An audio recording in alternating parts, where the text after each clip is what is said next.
रत्नागिरीत समुद्राने रौद्र रूप धारण केले आहे। अमावास्या असल्याने समुद्राला मोठे उधाण आले आहे। या उधाणामुळे समुद्राच्या उंच उंच लाटा पाहायला मिळतात। याचा आढावा घेतलाय आमचे प्रतिनिधी प्रशांत पवार यांनी।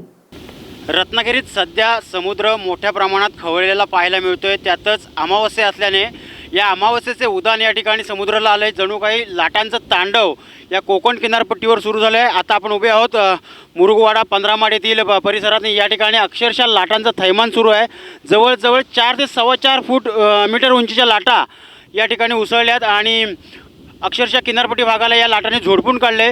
अमावास्येचं उधाण असल्यानं सलग 2 दिवस ही अशीच परिस्थिती या ठिकाणी पाहायला मिळणार आहे। मोठ्या प्रमाणात लाटा उसळी घेत आहेत। 4 ते 4.25 मीटरच्या या लाटा असल्याचा अंदाज येथील स्थानिक ग्रामस्थांनी वर्तवला आहे आणि या खबरदारीचा उपाय म्हणून प्रशासनाने या लाटा पाहण्यासाठी समुद्र किनारपट्टीकडे येऊ नये असं आवाहन केलं आहे। कॅमेरामन दीपक मोहितेसह प्रशांत पवार, टाइम्स डिजिटल, रत्नागिरी।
आपण पाहत रहा टाइम्स डिजिटलच्या ताज्या घडामोडी।